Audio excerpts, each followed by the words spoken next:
So my case study is on lower extremity injury progression, and yeah, let's get into it. My patient profile is a 20-year-old female women's soccer player. She is a winger.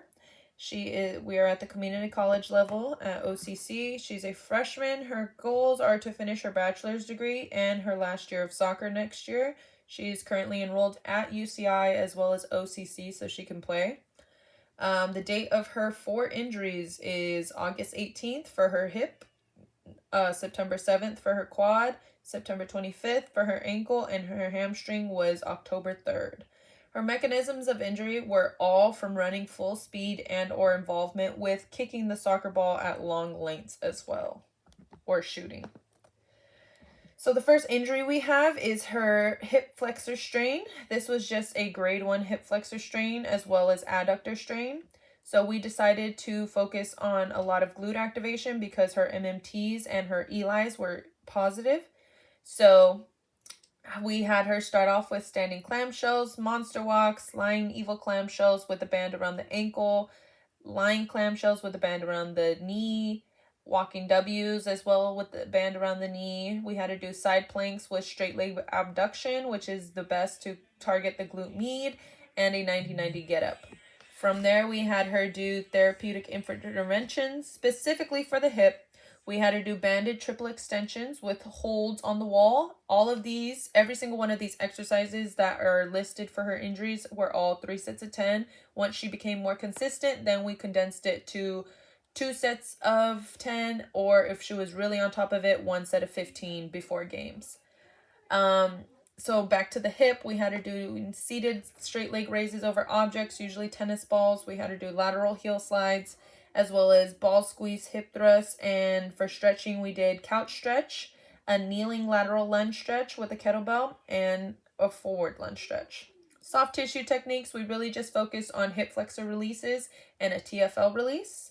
And modalities, we did the Compex machine while she was performing all of her rehab exercises. And the nice thing about the Compex is it has a strengthening program on it. It's basically just like a 10 stem unit where they just gets the contraction going, kind of like a biphasic where she's got a working phase and she has a resting phase. So it's constant work for her. The next injury we had was her quad strain. This was also only just a grade 1. We also decided for her therapeutic interventions to continue her glute strengthening because that was still weak at this time. We had her doing reverse Nordics with TRX assistance, where she was basically going into this position and then she would pull herself up with the TRX if she could not get up. We also did Bulgarian squats, heel elevated squats, and ankle weight iso quad extensions. Soft tissue techniques, we really just focus on Graston on the quad and quad releases.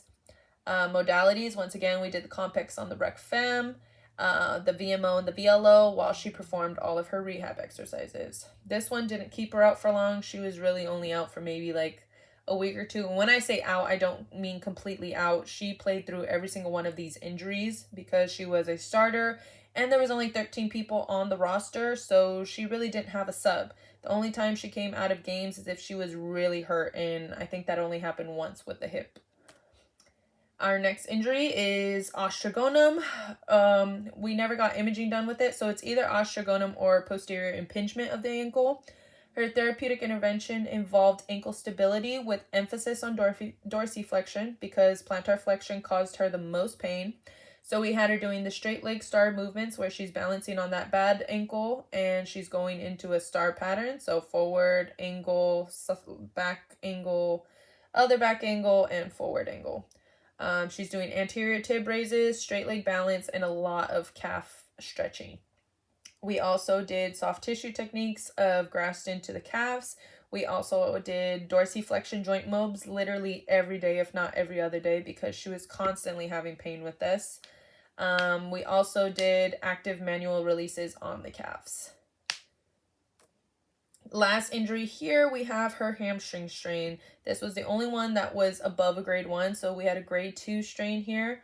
Her therapeutic interventions was getting her back on glute strengthening program. We had her doing Nordic curls, hip thrust with marches. We had her doing hip thrusts on the yoga ball or the rollouts with the hip thrust on the yoga ball. We also had heel slides where she would go and slide all the way out within that hip thrust. We had her do temper tantrum heel slams on box jump pad, where she's literally just going with her heels on the jump pad.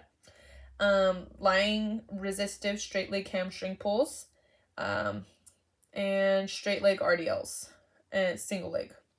Soft tissue techniques, we went back to grasped into the hamstrings. We did glute release, TFL release, as well as active manual releases on her hamstrings. And modalities, we did complex on the hamstring while performing the rehab exercises. As stated before, she was a stud. She played through every single game. The only time we really had to restrict her was for practices, and coach was more than fine with that. We kind of kept her out and eased her running, eased her reps for practice, so that way she was ready for games on Tuesday and Fridays. She ended up playing every single game. She played every single minute, and she was one of our top scorers. She was our fastest on our team, and she was able to finish out the rest of the season without any pains from any of these injuries. So I think it is a job well done with this case study.